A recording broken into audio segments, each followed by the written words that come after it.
Stephen Colbert's show has been canceled. It's great. Great news, is it not? This is incredible on so many levels, and I'm going to call him on this for. I love how they claimed it's a financial reason, but everything is a financial reason, right? If you open up a restaurant, you serve lousy food, people stop coming, you close it. You don't say because the food sucked. You said, well, it was a financial reason. But they didn't just they didn't cancel his show. They canceled the whole show. Yeah. This was a quote institution, and they said rather than put somebody in his place, they just said we're closing up. I mean, imagine being a chef. You're such a bad chef that they cancel food. When the cancellation of Stephen Colbert's show occurred, Megyn Kelly and Greg Gutfeld didn't simply react; they blew up. They tore into his flailing legacy with razor-sharp wit and no mercy, as if it were their own comedic feast. The frenzied skits, the moral lectures, and the forced chuckles were all gone, revealed as pointless noise. It was more than just a roast. His entire career was under examination. Colbert didn't step down, he was dragged off the platform. One snide remark at a time. Matt Bellany, founding partner of Puck News and formerly Hollywood Reporter. The timing and optics, he says, are terrible for the Colbert cancellation. Not true, not true, not true. The timing and optics are perfect. Only leftists think that the timing and optics are terrible because they think somehow this was retaliatory because Stephen Colbert was ripping on CBS for entering into that $16 million settlement with Donald Trump, who was suing them over the 60 Minutes Kamala Harris interview and the edited clips, claiming it was a deceptive practice under Texas law. It's amazing. I mean, I guess he's less popular than Shingles, but you get this, it's so obvious. You can't do a comedy show and a sermon at the same time. Your job is to say something funny, not being the show that says, that's not funny, about all the things that are just too grim to talk about. Stephen Colbert's cancellation wasn't just anticipated, it was almost meticulously choreographed. The only shocking part was how long it took network executives to realize the emperor wasn't just naked, but also humorless and high on his own self-satisfaction. He could power a luxury jet with that ego, but not a late-night show. The man spent years cosplaying as a comedian, serving up tepid Twitter leftovers. America's longest-running televised eye roll is finally ending. Yeah, I share your feelings. It's not just the end of our show, but it's the end of the Late Show on CBS. I'm not being replaced. This is all just going away. And I do want to say that the folks at CBS have been great partners. I'm so grateful to the Tiffany Network for giving me this chair and this beautiful theater to call home. And of course, I'm grateful to you, the audience, who have joined us.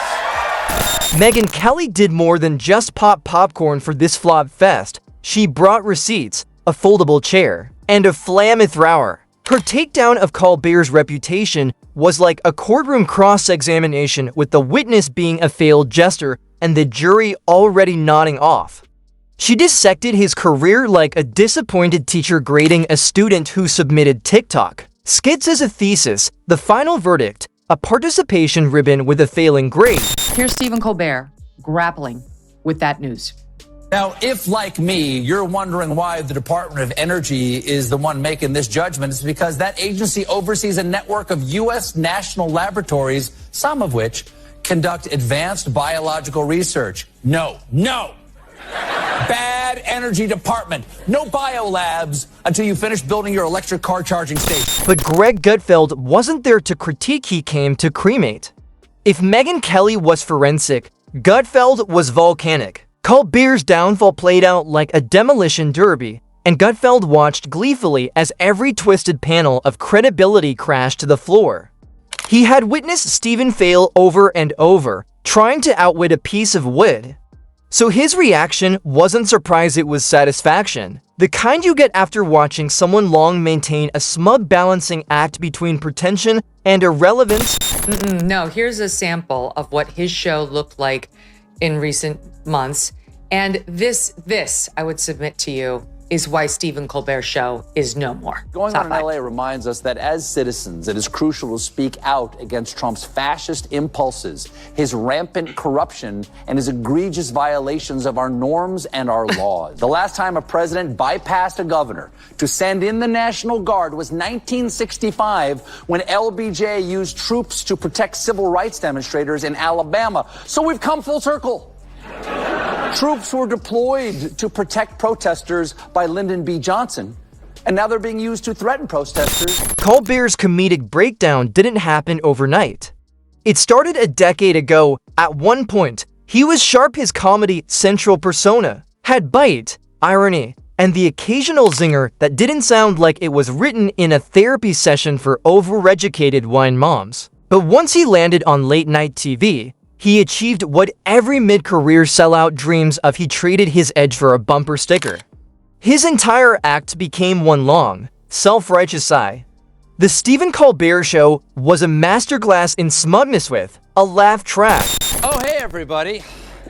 We got a great show for you tonight. Senator Adam Schiff was my guest. We harmonized on Seven Bridges Road. What a voice, I cried. But before we start the show, I want to let you know something that I found out just last night. Next year will be our last season. The network will be ending the late... He wasn't clueless. He engineered the applause. Each monologue was a TED Talk disguised as comedy, performed under dim lighting for a crowd that looked like it got lost on the way to Whole Foods. People didn't laugh because it was funny. They laughed because they agreed. And that's not comedy, that's group therapy with commercial breaks. Megyn Kelly pointed this out with surgical precision and the satisfaction of someone who never bought the hype. She reminded us that Colbert wasn't canceled because of some grand conspiracy. He simply couldn't function without the progressive comedian starter pack. This is the guy who mocked Walmart shoppers, sneered at the middle class, and treated every Supreme Court ruling like a personal diary entry, and then couldn't deliver when it really mattered. I'm not happy about the fight, but I'm just saying I'm not like sad and all these people are like forlorn over. It's like, all right, grow up. They're having a dispute. It was bound to happen. They'll get past it. As you point out, Trump is extremely forgiving, and I'm sure Elon is too. I mean, Trump's not, whatever. Laura Ingraham reported last night she's been told it's irreparable. Nothing is irreparable with Donald Trump. Nothing is irreparable. But here's how the late night losers were making fun of it. Elon gave us a fun one. Time to drop the really big bomb. Donald Trump is in the Epstein files. That's the real reason they have not been made public. Have a nice day, DJT. Gutfeld didn't have to dig deep. Colbert's greatest hits were practically on autoplay. The vaccine dance routine, the awkward interviews, the fake presidential speeches delivered with jazz hands. Watching him interview celebrities felt like decoding Morse code through a Wikipedia article. His desk became a pulpit and a weapon. Somewhere along the way, Colbert stopped being a comedian and became an oracle, a Harvard-educated oracle who rolled his eyes at American flag pins. His humor wasn't to make you laugh, it was to make you nod solemnly. Each punchline was just an article headline, followed by forced giggles and applause. Gutfeld mocked the irony, Colbert bragging about reaching 300 million viewers on CBS, while Gutfeld's own show beat him in 61 million homes. Colbert even employed 200 people, while Gutfeld joked about using unpaid interns who escaped detention. Megyn examined it all with biting sarcasm, pointing out that Colbert had become a vacuum of personality, a human echo chamber disguised as entertainment. She wasn't gloating, she was documenting what happens when ideological conformity is mistaken for talent. With us, you know, we beat all these guys at my show, and we're only in 61 million homes. CBS reaches nearly 300 million Americans. They don't talk about that. He also had 200 staffers. I employ nothing but teenage runaways. And by the way, I don't even pay them. Megyn wasn't just taking shots, she dismantled the entire late-night formula. The fake laughs, the scripted interviews, the virtue signaling dressed up as improv. She pointed out what everyone knew but didn't dare say aloud. Colbert wasn't funny. He was predictable, and in comedy, predictability is a death sentence. He was a magician with one trick, and by year 6, even the rabbit had a therapist and union complaints. Gutfeld laughed all the way through. Colbert's downfall wasn't sudden, it was slow, painful, and televised. Ratings plummeted, viewers disappeared. Advertisers backed away like the show owed them money. And still, Colbert grinned, shrugged, and stuck with the same smug, hollow humor that got him there in the first place. Would you look at this? There are quite a few billionaires who support you. You are Yes. from Northern California, after all, Right. where they grow them in fields out there. Who's your favorite billionaire? Because we all have a favorite billionaire. On three. 1, 2, 3. Oprah. I'm sorry. I claimed Oprah. You can't take her now. What's happened to him is what happens to virtually every news personality and late night personality and host of popular shows, podcasts, etc., which is they start getting invited to parties with them. Megyn Kelly dove into the roast with the energy of someone who'd waited years for the mask to slip. She reminded the audience that comedy is a meritocracy. If you're not funny, applause can only take you so far. Colbert wasn't canceled for being controversial, he was canceled for being boring. And no show can survive being both sanctimonious and tedious. Gutfeld, always sharp, didn't just mock Colbert, he mocked the entire culture that enabled him.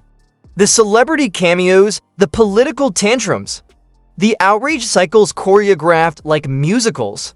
Elitist performance art, he called it once. The crowd stopped pretending to laugh. The illusion died. All that remained was a man, a desk, and deafening silence. They revealed how devoted Colbert's fans truly were. They were tired of him. He treated comedy like a chore and his audience like inmates at a progressive re-education camp. Every set was a lecture, every joke a sigh. Every sketch written by someone still bitter over the 2016 election, clutching wine at a book club. Costs more than $100 million a year to produce and is losing more than $40 million a year. That's unbelievable. So net, it takes in about 60. It's losing $40 million a year. He writes CBS execs had been mulling for a long time whether to pull the plug. This is amazing for so many reasons, but culturally, it's so indicative of. It's another nail. Kelly and Greg Gutfeld didn't hold back. Colbert's legacy isn't built on laughs, but on desperate gimmicks and fading relevance.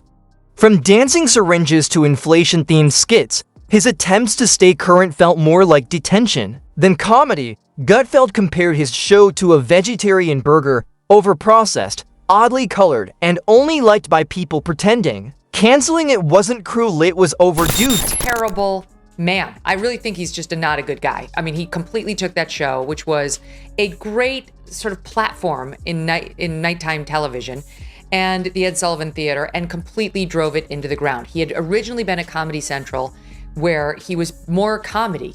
And when he moved over to CBS, he decided to be more pundit. He desperately wanted to be Keith Olbermann. And guess what? Keith Olbermann is a failure. And now so are you, Stephen Colbert. All right.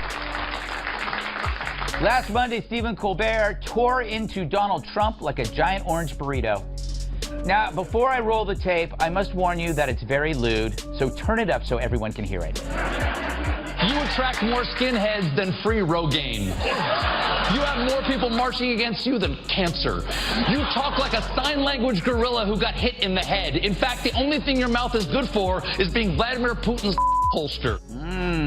Now, of course, we had to bleep it, but you get the joke. He said Trump was having sex with Putin. Was it offensive? I don't know. I've done worse. Now, Colbert himself is the punchline in someone else's monologue. While Corden sings in traffic and Fallon forces laughs, Colbert quietly faded like a beige screensaver. He mocked the out of touch, only to become their poster boy. Gutfeld said trying to decode Colbert's smugness is like erasing chalk with a chainsaw, messy, but necessary. In the end, he wasn't canceled, just forgotten, and that's worse.